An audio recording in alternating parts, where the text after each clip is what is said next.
My name is Ethan Whitlock.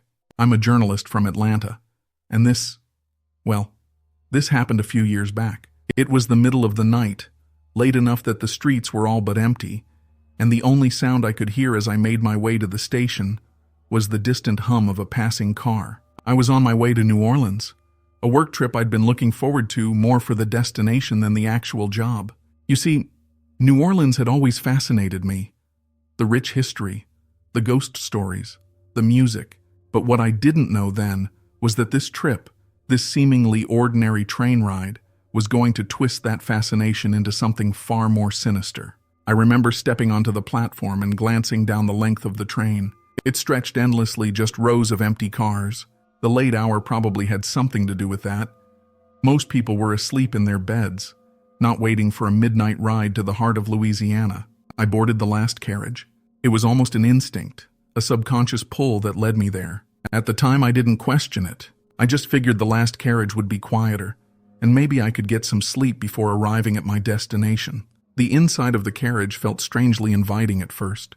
It was dimly lit, a few overhead lights flickering now and then, but nothing too unusual. A few seats scattered here and there were occupied by sleeping passengers, or so I thought. I found an empty row near the back and settled in. The hum of the train beneath my feet was oddly soothing, and as I sat there, I remember closing my eyes, hoping that I'd drift off quickly. But the thing is, I didn't. Something in the back of my mind, a little itch I couldn't quite scratch, kept me from fully relaxing. It's hard to explain, but there was a sense like I was being watched. You know how sometimes, in a room full of people, you can just feel eyes on you? It was like that. My skin tingled with an uneasy awareness. I shook it off, convincing myself that it was nothing. Just nerves, exhaustion, or maybe the leftover adrenaline from rushing to catch the train. And that's when things started to get weird. The first sign, the first undeniable shift, was the temperature. It began to drop, not gradually either. One moment the carriage was warm, almost too warm, and the next I could see my breath fogging in the air. I pulled my jacket tighter around me, thinking maybe the AC had kicked on, but there was no sound of air blowing through the vents. It was just cold, bone-chillingly cold. I glanced around, trying to gauge if anyone else noticed the change, but the passengers, if you could call them that, were still, too still. I could have sworn some of them weren't there before. As the train rattled down the tracks, the cold only seemed to deepen. It clung to my skin, seeping into my bones like some invisible mist. I tried to focus on my phone, checking messages, scrolling through the news, anything to distract myself, but the screen felt wrong in my hand, the light from it almost too harsh against the dimness of the carriage. That's when I noticed something out of the corner of my eye, a flicker, just barely noticeable at first. I turned my head, but there was nothing there, just the empty space between the seats, stretching down the aisle. For a moment, I thought it was just my mind playing tricks on me. You know how your eyes can play those little games in low light, making you see things that aren't really there? I convinced myself that's all it was. But then it happened again. A shadow, moving, darting just outside my field of vision. It was quick, but not quick enough to go unnoticed. My heart started to race a little, that familiar thrum of fear building in my chest. But I told myself I was just tired. I hadn't slept well in days, and exhaustion has a way of bending reality when you're running on empty. But no matter how much I tried to ignore it, the shadows kept creeping into the edges of my vision, just far enough that I couldn't make them out completely. Every time I looked directly at where they had been, there was nothing. Just the flickering lights and the empty rows of seats. I rubbed my eyes, sat up straighter in my seat, even blinked a few times to shake off whatever haze I was in. But no matter what I did, the feeling stayed with me. Something was wrong. It wasn't just the shadows anymore, though. The cold felt alive, like it was wrapping itself around me, squeezing tighter with each passing minute. And then I heard it, the faintest whisper, just behind me. I turned sharply, expecting to see someone, but there was no one there. Just empty seats and the dim glow of the train's lights. But the whisper didn't stop. It grew louder, more insistent, like someone was trying to speak just out of reach. I couldn't make out the words, but the tone. It was enough to send a chill racing up my spine.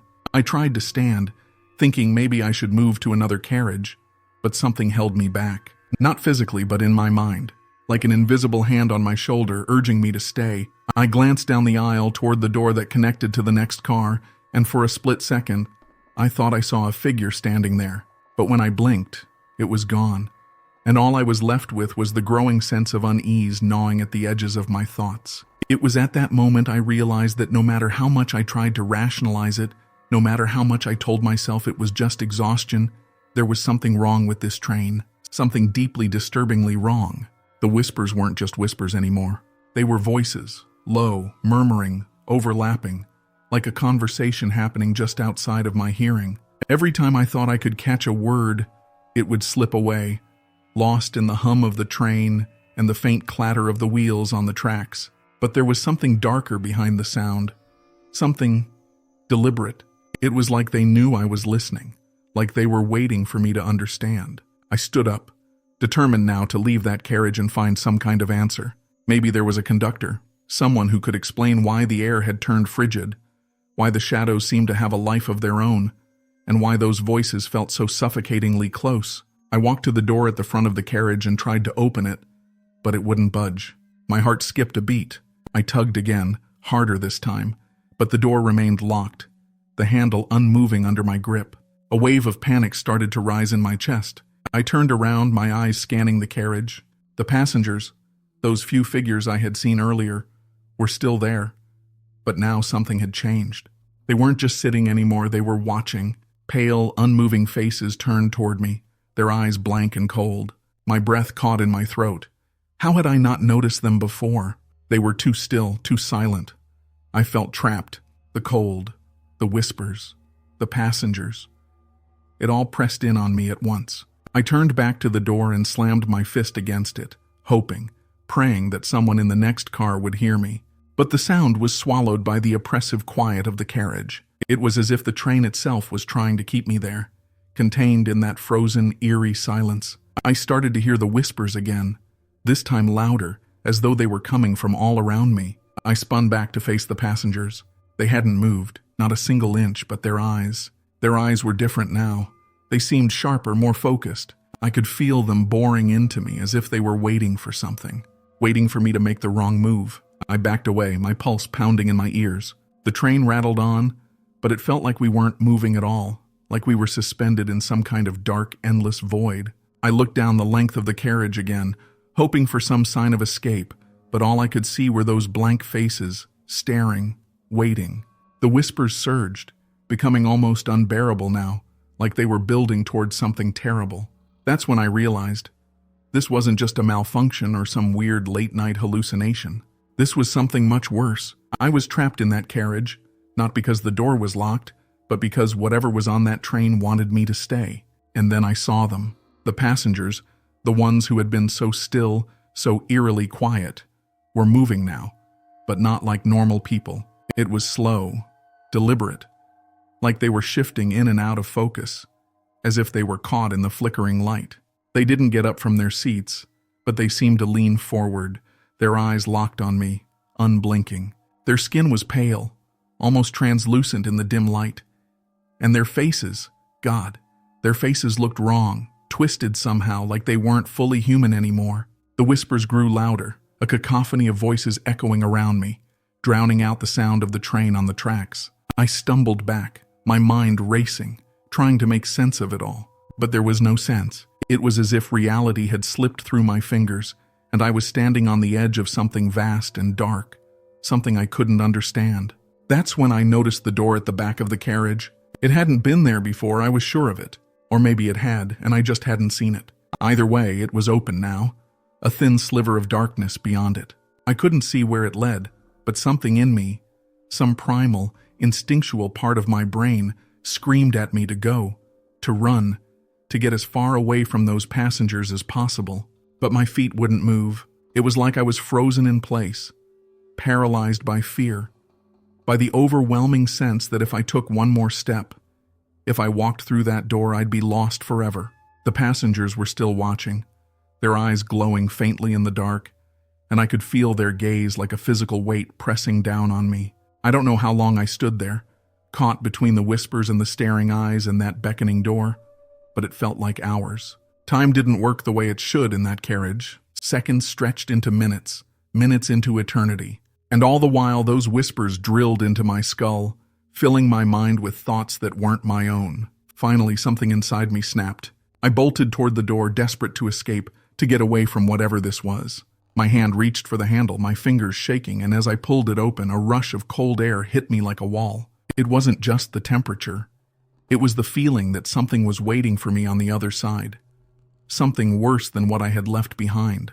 But I didn't care. Anything was better than staying in that carriage, trapped with those pale, staring passengers and their endless whispers. I stepped through the door, into the cold, into the dark, and I stumbled into what felt like a different world.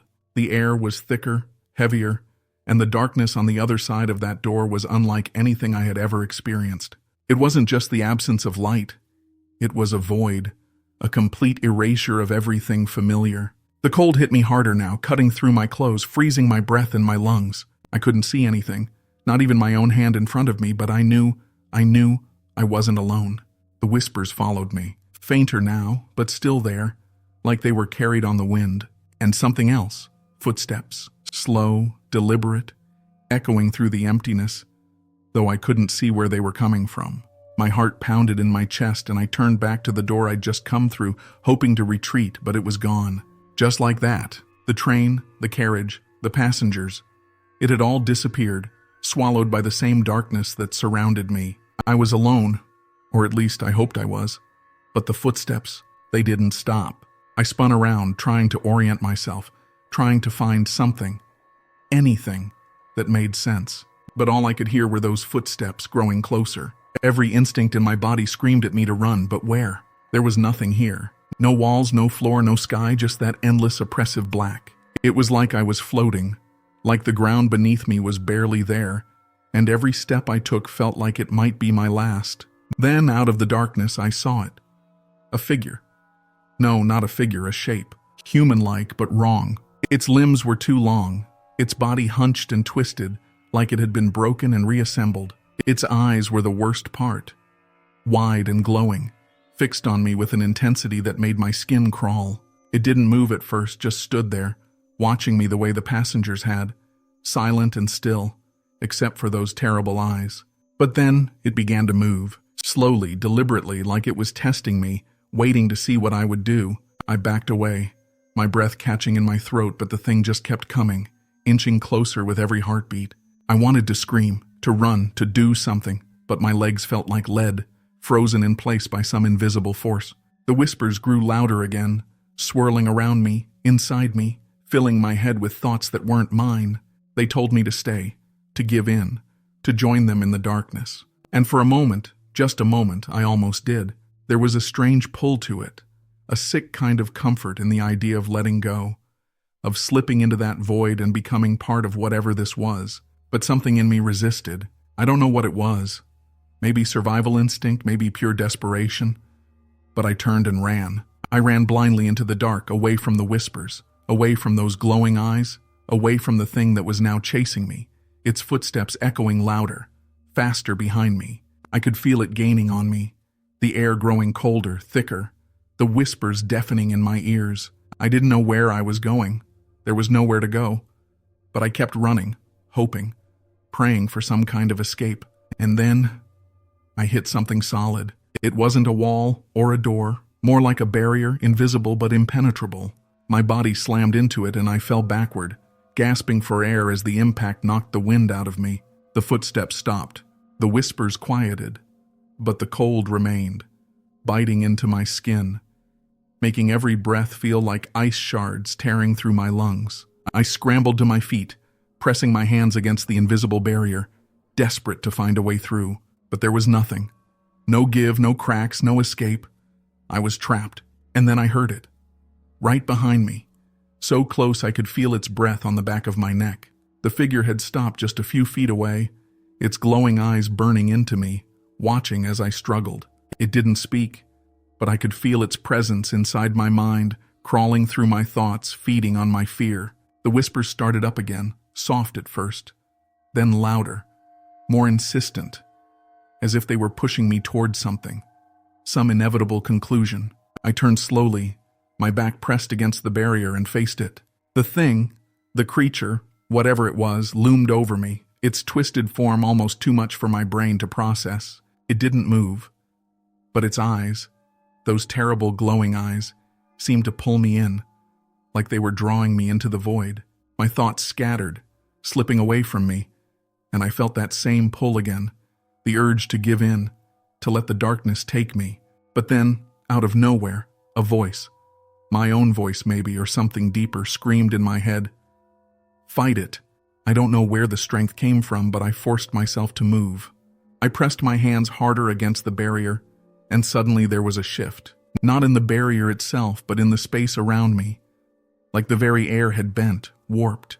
The creature hesitated, its eyes narrowing, and for a split second, I felt a glimmer of hope. Maybe I wasn't as trapped as I thought, but the creature wasn't done with me. It lunged forward faster than I could react, its long, misshapen arms reaching for me. I braced for impact, expecting to feel those icy fingers wrap around my throat. But instead, everything shifted. The world twisted, spun, and then, just like that, I was back in the carriage. The dim lights overhead flickered, casting long, unnatural shadows across the seats. The cold was gone, replaced by the musty warmth of the train's interior. I blinked, disoriented, my mind struggling to catch up with what had just happened. Had it all been a hallucination, a nightmare? But then I looked around. The carriage wasn't empty anymore. The passengers, the ones I had thought were asleep, were all staring at me. Their pale faces were blank, their eyes wide, unblinking, fixed on me with an intensity that made my skin crawl. I could feel their gaze like a weight, pressing down on me, suffocating me. And then I realized they weren't passengers at all. Not in the way I had thought. They were something else. Something far worse. The whispers started up again, louder this time, almost deafening. They echoed through the carriage, filling my head with that same insistent pull, that same dark promise. I tried to stand, to move, but my body wouldn't respond. I was frozen in place, trapped in that seat with the pale, staring faces surrounding me. The train kept moving, rattling along the tracks, but it didn't feel like we were going anywhere. It felt like we were suspended in time, in some kind of endless loop, forever caught between stops. And that's when I realized the truth. I wasn't going to New Orleans. I wasn't going anywhere. I was already where they wanted me to be. The realization hit me like a punch to the gut. I wasn't just on the train. I was part of it now. The whispers, the passengers, the endless cold, they weren't just things happening around me. They were pulling me in, making me one of them. And no matter how much I wanted to believe otherwise, there was no way out. I tried to scream, to shout, to do anything that would break the spell, but nothing came out. My throat felt tight, like invisible hands were gripping it, silencing me before I even had the chance to speak. The cold crept back, slowly at first, but with each passing second, it dug deeper into my bones, spreading through my limbs like ice. I could barely move now, my body growing numb, as if I was slipping out of myself, becoming something else, something I couldn't control. The passengers, or whatever they were, hadn't moved. They still sat in their seats, their blank, pale faces turned toward me, watching with those dead, empty eyes. But I could feel it. Their intentions, their hunger. They were waiting for me to give in, to stop fighting and accept what was happening. The whispers swirled around me, coaxing, urging, like they were inviting me into something dark and endless. For a moment, I almost gave in. The exhaustion, the fear, the cold. It was all so overwhelming. It would have been easy to let go, to let the train take me wherever it wanted to go, to become like them. But somewhere deep inside me, there was still a spark, a tiny, flickering flame of resistance. I clung to it, desperate, even though I knew it might not be enough. I glanced around the carriage, searching for something, anything, that could help me. But there was nothing, just the cold, the darkness, and those pale faces, staring, waiting. The train rattled on, but the sound was distant now, almost like it was coming from another world entirely. I was caught between realities, between life and something far worse. And then out of the corner of my eye I saw it, a reflection in the window. Not mine, though. It was a figure standing just outside the glass, watching me from the darkness beyond the train. Its form was barely visible, more shadow than substance, but I could feel its presence, pressing in on me, suffocating me with its sheer malevolence. The figure raised a hand, its fingers long and twisted, and pointed directly at me. That's when the truth hit me. This wasn't just a haunting. It wasn't just some supernatural encounter. This was a trap. A living, breathing prison that fed on fear, on souls. The train wasn't taking me anywhere because I had already arrived. I was caught in its web, and there was no escape. I looked back at the passengers, my heart pounding in my chest. Their eyes were locked on me, unblinking, their faces pale and expressionless. But now I understood. They weren't passengers at all. They were like me, once human, once alive, but now they were something else entirely. They had given in, accepted their fate, and become part of the train's endless cycle. I was next. I don't know how long I sat there frozen, staring back at those lifeless faces. Minutes? Hours? Time didn't feel real anymore, not on this train. Everything felt stretched thin, like the world outside had faded away, leaving only this cold, empty purgatory. The whispers were louder now, almost like they were inside my head, filling my thoughts with that same dark invitation. The train rattled on, but it didn't feel like we were moving. It felt like we were circling, spiraling deeper into some dark abyss that I couldn't escape from. My body was numb, almost completely frozen in place, and every breath felt like it was dragging me closer to the same fate as those passengers. I could feel it, the cold, the darkness, seeping into me, pulling me under. And with every passing second, I felt more of myself slipping away, disappearing into that endless void. I tried to fight it, I wanted to, but how do you fight something you can't even see? Something that isn't bound by the same rules of reality. The train wasn't just a train. It was something much older, much darker. A vessel, a trap, a predator. My mind raced, scrambling for any kind of logic, any kind of reason, but there was nothing. Every time I tried to make sense of it, the answers slipped away, like smoke through my fingers. The whispers told me to let go, to stop fighting, that it would be easier if I just gave in. And for a terrifying moment, I almost did. The thought of surrender, of letting the train take me, seemed almost peaceful. But then, somewhere deep in my mind, a memory flickered. It was small, barely a spark, but it was enough. I remembered why I was on that train in the first place. New Orleans. A job. A destination. There had to be a way out. There had to be. I forced myself to move, even though every muscle in my body screamed against it. I pushed up from my seat, my legs trembling beneath me, and staggered toward the door at the front of the carriage. The passengers watched me, their eyes following my every step, but they didn't move. Not yet. I could feel their hunger, though, like a weight pressing down on me. They were waiting for me to make the final mistake, to step too far, to fall too deep into the trap.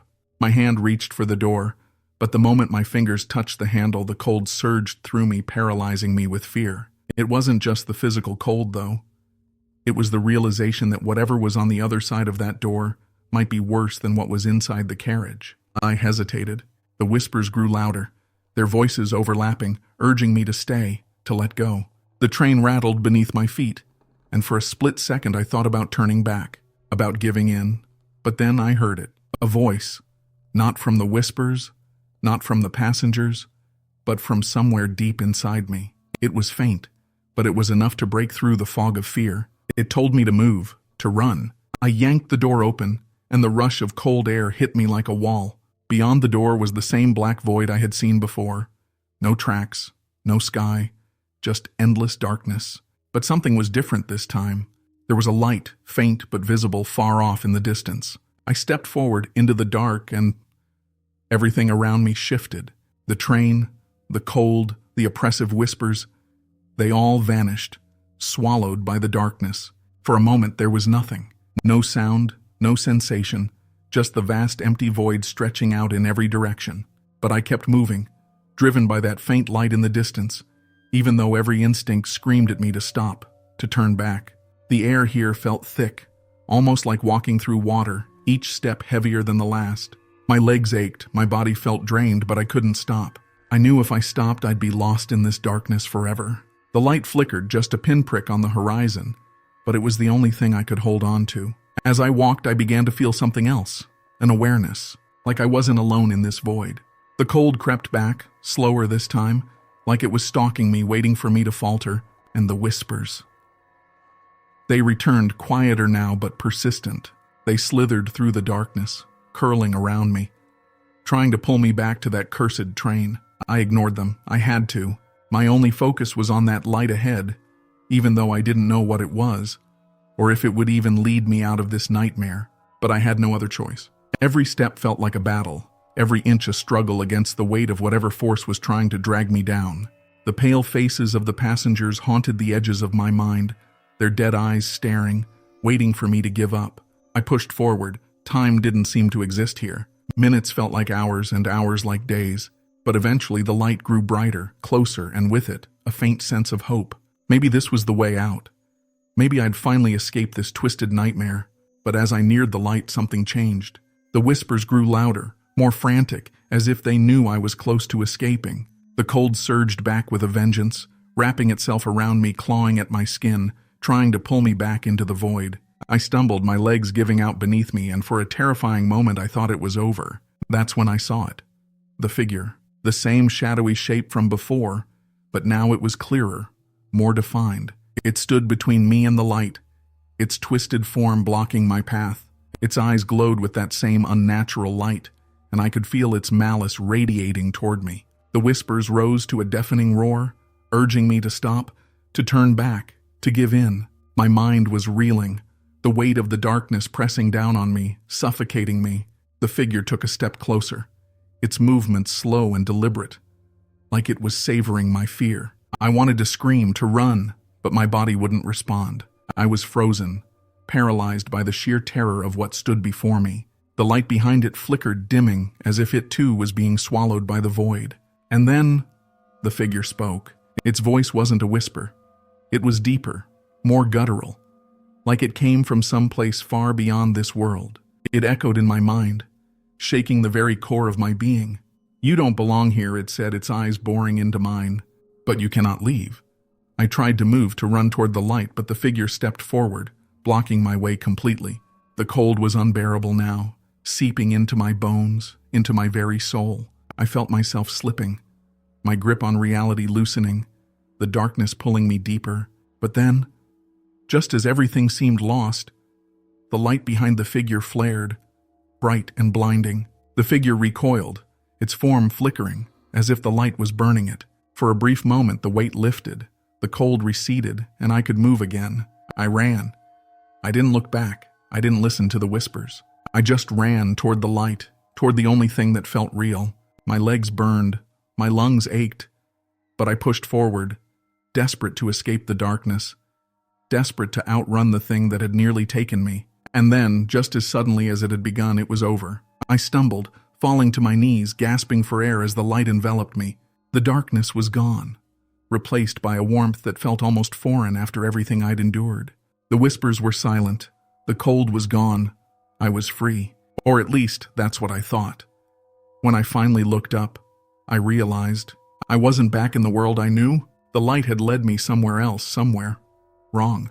It looked like the train station, but the air was thick with a sense of dread, and the world around me seemed to shimmer, like it was just a reflection of the real thing. And that's when I heard it again, the sound of a train approaching. I turned toward the tracks, my heart sinking as I saw it. The same train, the same carriage. The doors slid open, and I knew deep down that no matter where I ran, no matter how far I tried to escape, the train would always be there, waiting. The last carriage was empty, waiting for me. My name is Abigail Cross, 32 years old, from Boston. And if you're reading this, I'm not sure how much time I have left to tell you what happened, what really happened. I've been a nurse for over a decade now, and I've seen things, terrible things, that most people would rather forget. I've always thought that nothing could shake me, not after dealing with death every single day, but something happened to me recently that I can't explain away. It's not the kind of thing you can just file under stress or hallucinations or whatever people like to call it when they don't want to believe you. This was real. It all started on a night just like any other. I had just finished a brutal double shift at the hospital. One of those nights where every time you think you're done, something else happens. A trauma case, an emergency C-section, a heart attack. I remember the relief I felt as I finally left the building. the cool air hitting my face like a slap, but a good one. I just wanted to get home. You know that feeling? When your body aches for sleep and your mind is so tired it's barely holding itself together? That was me that night. I boarded the midnight train. It's the one I always take when I get stuck working late. Familiar, predictable. Most nights it's quiet. People coming off their own shifts, just wanting to get home like me, or a few rowdy teenagers that have been out too late. That night, though, it was different.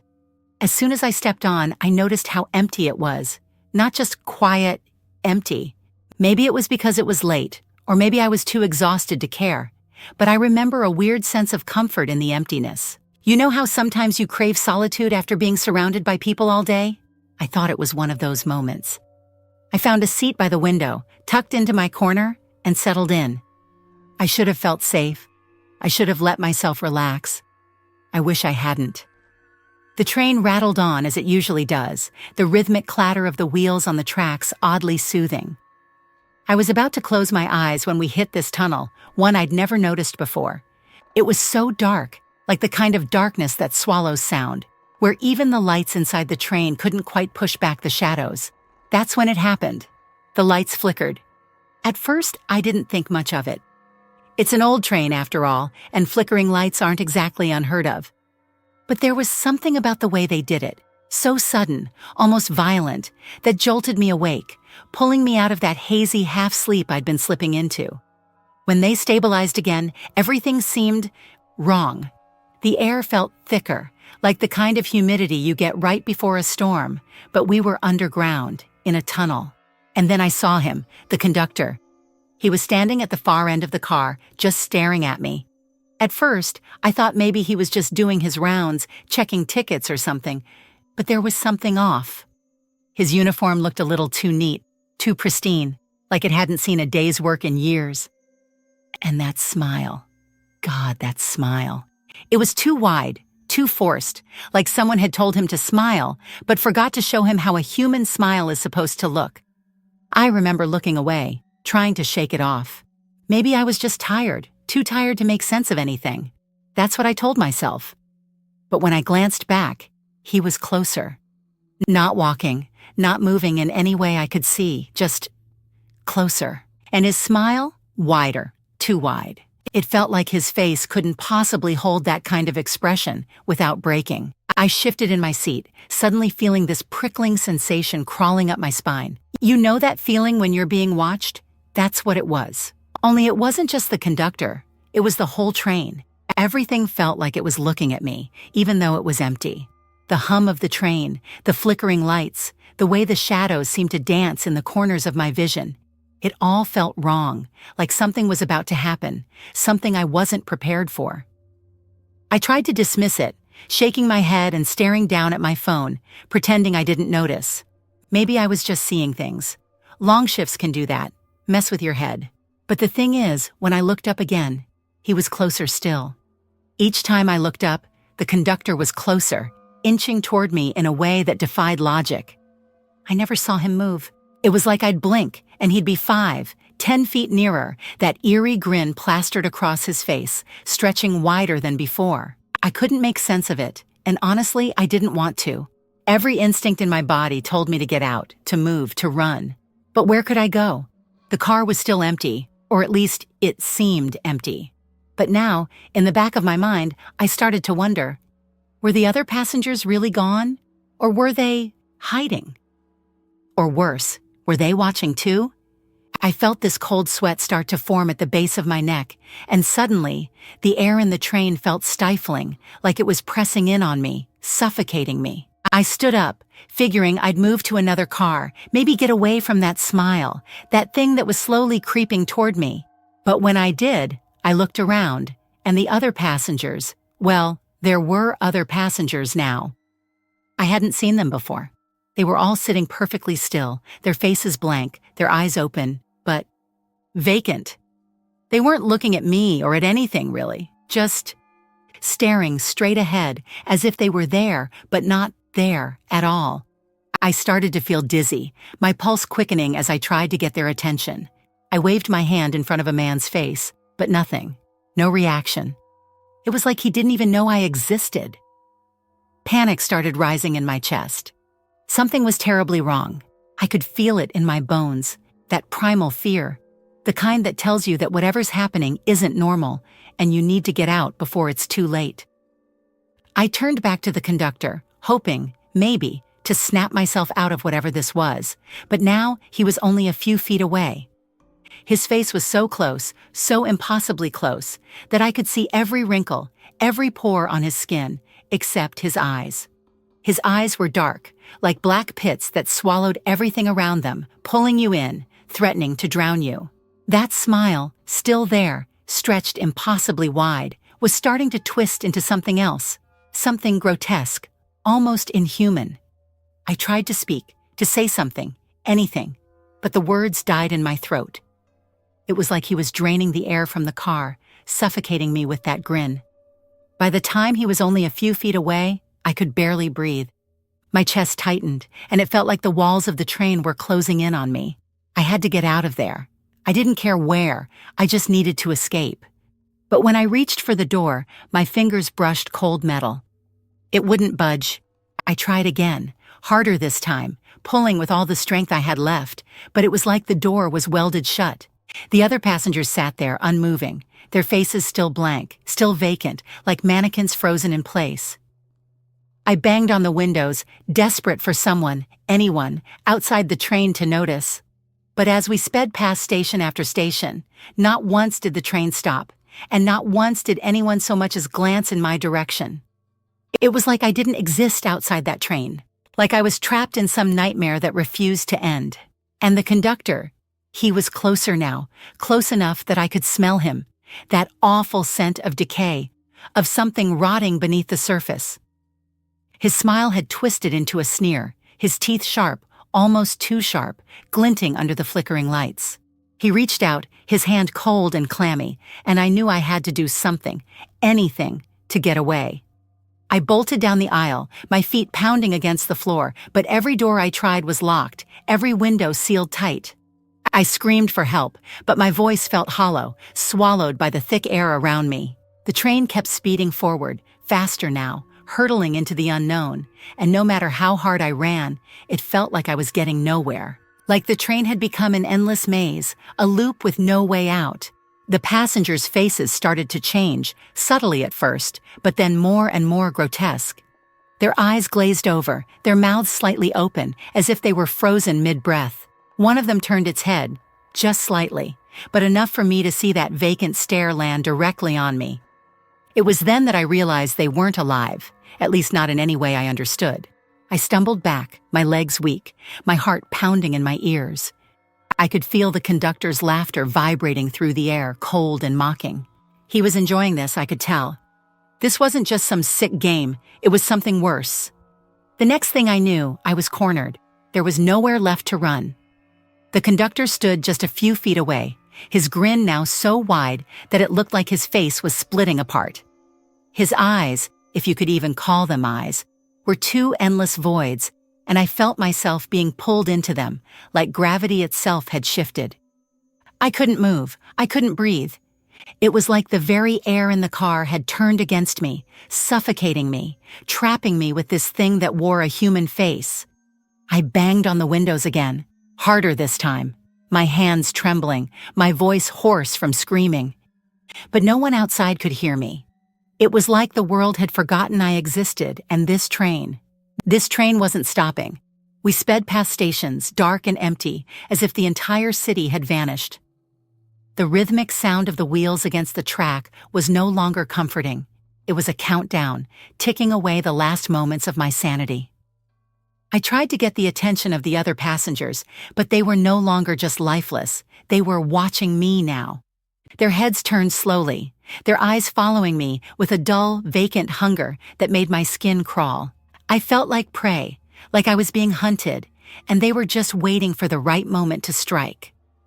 I don't know what possessed me to look back at the conductor, but when I did, his face was so close I could feel his breath on my skin. Cold, like death. That smile, it was wrong. It shouldn't have been able to stretch that far, but it did, like his whole face was nothing but a mask, a shell barely containing whatever was lurking underneath. I tried to scream, but nothing came out. My voice was gone, stolen by the oppressive weight of the air around me. Desperate, I tried one last time to force open the door, throwing my entire body against it, but it was no use. I was trapped. The lights flickered again, casting long, distorted shadows across the walls, and for a moment, I swore I could see faces in them. Twisted, contorted faces, grinning just like the conductor. I could hear him laughing now, a low, guttural sound that seemed to vibrate through my bones. He wasn't just close anymore. He was there, right behind me, his breath cold against the back of my neck. I could feel the weight of his presence, pressing in on me from all sides, like the train itself was alive, feeding off my fear. I knew then that there was no escape. The train wasn't going to stop. It was never going to stop, and neither was he. The last thing I remember before everything went black was the conductor's voice, low and mocking, whispering in my ear. "Welcome aboard." The next morning I was gone. At least that's what I assume, because when I woke up, or maybe I didn't wake up, I don't know anymore. I wasn't on the train, but I wasn't anywhere I recognized either. There was no sign of the city, no sign of the world I knew, just darkness. The kind of darkness that swallows everything whole. I tried to move, but I couldn't. It was like I was floating, suspended in this endless void, weightless but heavy all at once. The train, gone. The passengers, gone. Even the conductor, nowhere to be seen. But his presence lingered. I could feel him, hovering just at the edge of whatever place I was in, watching, waiting. It was like he was still with me, pulling the strings, keeping me trapped in this limbo. I don't know how long I stayed there, in that nothingness. Time didn't exist. Days, weeks, maybe even years passed, if that's even possible in a place like this. I screamed for help, but no sound came out. I tried to run, but my legs wouldn't move. All I could do was wait. Wait for something, anything to happen. And then, suddenly, I wasn't alone. The passengers were there, or at least versions of them, twisted, distorted, like shadows of who they once were. They floated around me, their eyes empty, their mouths hanging open in silent screams. And there, at the center of it all, was the conductor, smiling that same grotesque smile, his eyes locked on me. He didn't say anything. He didn't have to. I knew what this was. This was my life now, my eternity. I was part of the train, part of the journey, forever. Every night, the midnight train continues its route. And every night it picks up new passengers, new victims. They board, unsuspecting, just like I did, and they never get off. They're trapped, just like me, doomed to ride that endless haunted rail for all time. I'm not sure if anyone will ever find this. Maybe it doesn't matter. Maybe this place, this train, exists outside of your world now, outside of time, outside of anything you could ever hope to understand. But if you ever find yourself on a midnight train, if you see a conductor with a smile that's just a little too wide, don't look. Don't acknowledge him. Don't let him know you've seen him. Because once he knows, once you've seen that smile, it's already too late. I'm still here. I'm still riding. And the conductor? He's still smiling, still waiting for you. We all thought it was going to be a normal trip. Just another adventure in the books, you know? I mean, who wouldn't jump at the chance to get out of the city for a few days and breathe some fresh air? That's what we were looking forward to. Nothing more than a hike through some remote mountain trails, the kind of stuff we'd done a dozen times before. It was supposed to be simple. Hop on the night train, head up to this quiet little town in the mountains, and lose ourselves in nature for the weekend. That night at the station, everything was normal. Until it wasn't. I remember the weather being off. The air was thick, humid in a way that clung to your skin. It made the hairs on my arms stand up, but we brushed it off. The train arrived on time, pulling into the station with a screech that echoed through the empty platform. It was odd, though. I mean, this train was supposed to be packed with other hikers, travelers, people heading into the mountains for the weekend, but when the doors slid open, there was no one. Just us and the endless rows of empty seats. "Where's everybody else?" Sarah had asked, but no one really had an answer. We joked about it, trying to shake off the unease. Kyle, my oldest friend, just shrugged it off with his typical grin. Hey, maybe we get the whole train to ourselves. Works for me. He always had a way of turning things into a joke, and I think that's why we all loved him. The tension lightened for a moment, just long enough for us to convince ourselves everything was fine. The train rattled to life, and off we went, rolling into the darkness. I leaned back in my seat trying to relax, but something about that train felt wrong. Maybe it was the silence, this heavy, oppressive kind of quiet that didn't seem to belong. No chatter from passengers, no muffled announcements from the conductor, just the sound of the wheels grinding over the tracks. That's when I noticed it, the smell, faint, almost like metal but mixed with something rotten, something old. It clung to the air, subtle but undeniable, and it gnawed at the back of my mind. We tried to settle in, Kyle cracking jokes to lighten the mood while Sarah and Lily debated over the best hiking trails. But I couldn't shake the feeling, like the walls of the train were pressing in on us, like we didn't belong there. The windows showed nothing but blackness outside, no lights from distant towns or even the moon to guide us, just the void. Looking back, that's when I should have realized something was wrong, should have said something. But I didn't. We were too focused on the adventure ahead, too caught up in the excitement of getting away from everything. It was just another trip, or at least that's what we told ourselves. It started as a faint whisper. At first it was easy to dismiss, just one of those sounds you think you hear but can't quite place. The train rattled along and I figured it was just the creaks and groans of old machinery. Nothing out of the ordinary, but the thing is, it didn't stop.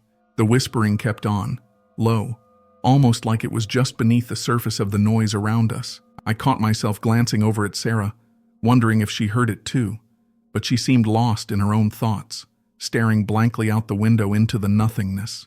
Kyle, always one to break the silence, leaned over to me, cracking some joke about haunted trains, but even he couldn't quite hide the unease in his voice. It didn't take long for the whispers to change. At first they were just sounds like wind moving through cracks in the walls, but then they became words.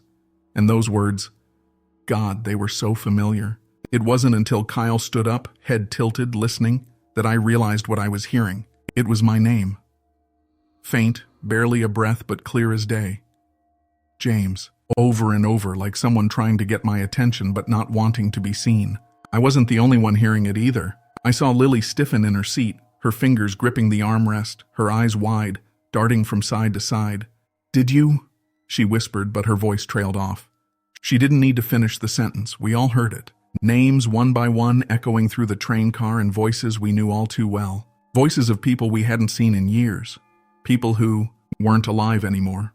It was subtle at first, like we were all trying to rationalize it, explain it away as our minds playing tricks on us. But the thing is, when you hear the voice of someone you know is dead, there's no rationalizing that. I could feel the air grow thick around us, the temperature dropping, even though it wasn't cold enough to see our breath. The whispers got louder, more insistent, and we all started looking around the empty train car, searching for something, anything that could explain what was happening. But there was nothing.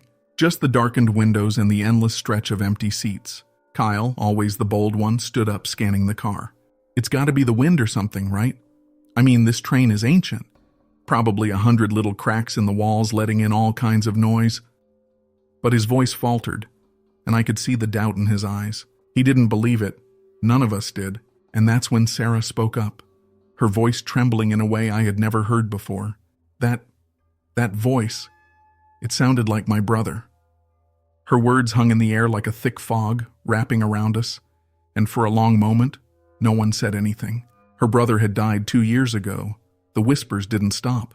Kyle couldn't take it anymore. I saw the panic flash across his face, and without saying a word, he bolted from his seat, heading toward the back of the train. I'm gonna check it out, he mumbled, more to himself than to any of us. Before I could stop him, he was gone, disappearing into the next car. We all sat there, frozen, waiting for the sound of his footsteps to fade, but they didn't. Instead, they just stopped. Minutes passed, then more. The silence settled in around us, heavier than before, like the train itself was holding its breath. I kept glancing at the door Kyle had gone through, half expecting him to come running back, laughing it off like he always did. But he didn't. And deep down, I knew something was wrong. Should we go after him? Lily whispered, her voice barely audible. She was clutching her backpack like it was the only thing keeping her grounded. Sarah shook her head, her face pale, eyes wide with fear. No, I think we should stay here. He'll be back. But he wasn't. It wasn't long before the whispers came back. Louder this time, more persistent. They were calling for Kyle now, his name floating through the air like a sickening chant. I stood up, my legs shaky, and started toward the back, telling myself I just needed to check. Just a quick look. But Sarah grabbed my arm, her fingers digging into my skin. Don't go, please. Something's not right. I knew she was right. The dread in my chest had settled in like a cold stone, but I couldn't just sit there. Kyle had been my best friend for years, and there was no way I was leaving him out there alone. So I pulled away from Sarah's grip, took a deep breath, and pushed through the door into the next car. The moment I stepped through, everything felt wrong. The air was colder here, stale, like no one had been in this part of the train for years. There were more empty seats, the windows fogged up and the lights flickered overhead. I called out for Kyle, but my voice seemed to get swallowed up by the space around me. I walked down the aisle, scanning the rows of seats, but there was no sign of him. No Kyle, no footprints, no sound, just nothing. When I finally made it to the very back of the train, I found his seat. His backpack was still there, slung across the armrest, his phone lying face down on the cushion. But no Kyle. It was like he had vanished into thin air. That's when I heard it. A soft, almost imperceptible sound, like breathing, but not quite. It was coming from behind me. Slowly I turned around, and my heart nearly stopped. The seats, the windows, the walls, they all seemed to be shifting, warping, like the train itself was alive, bending in ways it shouldn't. And then, just for a second, I saw something move in the reflection of the window. A shadow, tall and thin, standing just behind me. I whipped around, but there was nothing there. Panic surged through me, and I stumbled back into the previous car, my breath coming in short, ragged gasps. Sarah and Lily were waiting, their faces twisted in fear. "Where's Kyle?" Lily asked, her voice trembling. I didn't have an answer. I slammed the door behind me, the sound echoing through the empty train car. My heart was pounding in my chest, and I couldn't bring myself to say it out loud. Kyle was gone, just like that. Vanished, like he'd never been there in the first place. Sarah looked at me with wide, desperate eyes, like she already knew the answer. Lily had started crying, her sobs quiet but constant. The whispers didn't care. They kept going. Louder now, more aggressive, filling every corner of the train. It wasn't just our names anymore. The voices were saying other things. Things we couldn't quite make out. Jumbled, incoherent words, but filled with a kind of malice that made the air feel heavy, like we were being watched. I grabbed Sarah by the shoulders. "We need to stop this train," I said, my voice barely steady. "There's something wrong here. Kyle's gone, and if we don't get out of here, we will be too." Sarah nodded, but her eyes were distant, like she was already somewhere else. I could tell she was barely holding it together, her fingers trembling as she clung to the seat in front of her. "We'll be okay," I lied. "We just need to find the conductor. He'll know what's going on." The three of us moved through the cars, one after the other, but each one was the same. Empty, dead quiet, except for the whispers, and no sign of the conductor. The train seemed endless, like it stretched on forever. Car after car of abandoned seats and fogged-up windows. I started to feel the walls closing in, the space around us warping like before. It didn't make sense. None of it made sense. By the time we reached what should have been the front of the train, Sarah had gone quiet. Too quiet. Her eyes kept darting to the windows, and I could see her lips moving, but no sound came out. Lily had stopped crying, but her face was pale, her breath coming in shallow gasps. I could tell they were both on the verge of breaking. And then Sarah whispered something. It was so soft I almost didn't catch it. "I hear him." I stopped in my tracks, staring at her. "What did you say?" "My brother," she said, her voice trembling. "I can hear him. He's calling me." My blood turned to ice. Sarah's brother had been dead for 2 years. We all knew that. But she kept walking, like she was being pulled by something unseen, her steps slow, deliberate. "Sarah, stop," I called out, but she didn't listen. Her face was pale, her eyes glazed over, and I knew she wasn't with us anymore. Before I could stop her, she reached the next door, opened it, and disappeared into the car beyond. The door clicked shut behind her, leaving me and Lily standing there, staring at the empty space where Sarah had just been. I wanted to go after her, to pull her back, but something deep in my gut told me it was too late, that if I followed her, I wouldn't come back either. Lily grabbed my arm, her fingers cold and clammy. "Don't," she whispered, her voice barely audible. "She's gone." I couldn't argue with her. The train was playing tricks on us, twisting reality, pulling us apart one by one, and now it was just the two of us. It was just me and Lily now, and I could feel the walls closing in. The whispers were louder than ever, filling every inch of the train, like a chorus of voices just out of reach. They weren't just calling our names anymore. They were talking to each other, murmuring in a language I couldn't understand but felt deep in my bones. Lily clung to my arm, her grip so tight it hurt. "What do we do?" she asked, her voice barely a whisper. She was shaking, her eyes wide and filled with terror. I didn't have an answer for her. How could I? I didn't even know what was happening. All I knew was that everyone else was gone. I tried to stay calm, but every instinct in my body was screaming at me to run, to get out, to do something. But where could we go? The train was still moving. The landscape outside nothing but a blur of darkness. No stops, no stations. Just the endless tracks leading us deeper into whatever nightmare this was. We stumbled forward, moving through the train cars like we were trapped in a dream. Everything felt warped now, the air, the walls, even the floor beneath our feet. It was like the train wasn't just a train anymore, but some twisted space that didn't follow the rules of reality. The lights flickered overhead, casting strange, elongated shadows that danced along the walls. Every time I glanced over my shoulder, I thought I saw something moving, just out of sight. A shape, a figure. But every time I turned to look, there was nothing. Lily was crying softly now, her breath coming in short, ragged gasps. "I can't do this," she whimpered. "I can't. I don't want to be here." Her words cut through me, but I didn't know how to help her. Hell, I didn't know how to help myself. I wanted to tell her it would be okay, that we'd find a way off this train. But that would have been a lie, and she knew it. The whispers were getting louder, more insistent, like they were closing in on us. I could hear my name again, James, over and over. A soft, taunting chant that seemed to come from every direction. It sounded like Kyle. It sounded like Sarah. But I knew it wasn't them. It couldn't be. Whatever was on this train, it wasn't my friends anymore. We reached the end of the car and stopped.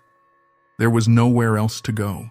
The door ahead was locked, the windows fogged up and smeared with condensation. I banged on the door, shouting, but my voice barely seemed to carry. The train just kept moving, the wheels clattering beneath us, and the whispers kept growing louder, closer. That's when I felt it. A presence. Cold and suffocating, like a shadow that pressed in on me from all sides. It was watching us. I could feel it. I glanced at Lily, and from the look on her face, I knew she felt it too. And then, just like that, she was gone. I didn't see her leave. I didn't hear her move. One second she was there, gripping my arm, and the next I was alone. I spun around, calling her name, but there was nothing. Just empty seats, darkened windows, and that overwhelming sense of wrongness. My heart raced, my breath coming in shallow gasps. The whispers were deafening now, circling me, mocking me. I backed up against the door, staring at the empty train car. My mind raced, searching for a way out, but I knew. Deep down, I knew I was trapped. The train had us. It had taken my friends one by one, and now it was coming for me.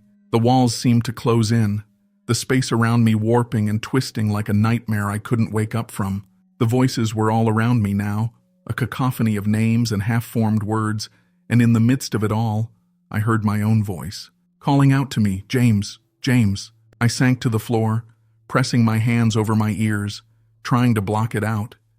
But the voices just kept getting louder, more insistent, until they were the only thing I could hear. The train rattled on, carrying me deeper into the darkness, and I knew there was no escape. I was next. I don't know how long I sat there, huddled against the door. The sound of the train and the whispers merging into one endless droning noise that seemed to fill my entire world. Time had lost all meaning. It could have been minutes or hours, and it wouldn't have made a difference. All I knew was the fear. It had taken root in my chest, spreading through me like ice, numbing me to everything except the overwhelming sense of dread that wrapped around my mind. The whispers didn't stop. If anything, they got louder, more personal. They weren't just calling my name anymore. They were taunting me, laughing at me. I heard Kyle's voice, then Sarah's, even Lily's, all blending together in a twisted mockery of the people I'd lost. They spoke of things only my friends would know, intimate details that cut through me like knives. But the voices, they weren't right. There was something wrong with them, something dark and twisted, like they were being dragged through a veil of pure malice before reaching my ears. I stood up on shaking legs, pressing my back against the cold metal door behind me. I had to move. I had to do something. If I stayed here, I knew I'd lose myself. I'd become another voice in the cacophony of whispers, just like Kyle, Sarah, and Lily, just like all the others who had come before us. I didn't know what this train was or what it wanted, but I knew one thing. It wasn't going to let me go. With a deep breath, I pushed forward, moving through the empty car. The lights flickered overhead, casting eerie shadows that danced along the walls. But I ignored them. I had to find a way out. Even if it was impossible, I couldn't let it end like this. I made my way to the front of the train, stumbling through each car, the whispers following me, relentless, crawling under my skin and into my mind. The windows were still fogged up, showing nothing but darkness outside, and the seats were just as empty as before. Every now and then I thought I saw movement in the corner of my eye, a shadow, a figure, something lurking just beyond my vision. But when I turned to look, there was nothing. I reached what should have been the conductor's car and stopped. The door was ajar, swinging slightly on its hinges. I stared at it for what felt like an eternity, my heart pounding in my chest. This was it. Whatever was waiting for me on the other side, I knew it wasn't going to be good. But I had no choice. There was nowhere else to go. I pushed the door open and stepped inside. The first thing I noticed was the silence. The whispers stopped all at once, like someone had flipped a switch. The sudden quiet was almost worse than the noise. It pressed down on me, thick and suffocating, making it hard to breathe. The room was dark, lit only by the faint glow of the control panel in front of me. And there, sitting in the conductor's seat, was something. I couldn't make out its features in the dim light, but I could see enough to know it wasn't human. Its body was twisted and unnatural, limbs too long, too thin, like it had been stretched and distorted into something grotesque. Its head was tilted at an odd angle, facing away from me, but I could feel its gaze, cold and unblinking, watching me from the shadows. For a moment I was frozen, unable to move, unable to think. And then slowly, it turned its head toward me. The eyes. God. The eyes. They were empty, hollow, like dark pits that seemed to swallow the light around them. And yet, there was something alive in them, something ancient and hungry, something that had been waiting for me all along. I wanted to scream, to run, but my body wouldn't obey. I was rooted to the spot, staring into those bottomless eyes, feeling them pull me in. The thing smiled, a slow, grotesque smile that stretched far too wide, revealing rows of jagged teeth. And then it spoke, in a voice that wasn't a voice at all, more like a feeling, a pressure in my mind. You're home. The train lurched beneath me and I stumbled, my hands grasping for something to hold on to. But there was nothing. The world seemed to tilt, the walls warping and bending around me, and for a moment I thought I was falling into that endless darkness behind those eyes. But then, everything went still. The train stopped. The whispers were gone, and I was alone. I don't remember how I got out. One moment I was standing there, staring into the abyss, and the next, I was outside, standing on an empty platform in the middle of nowhere. The train was gone. My friends were gone. Everything was gone, but I can still hear the whispers even now in the quiet moments when I'm alone. They're waiting for me. I know they are. And someday they'll come for me again. Because that's the thing about this train. It never really stops. It just keeps moving, searching for more souls to claim. And one day it'll find you too.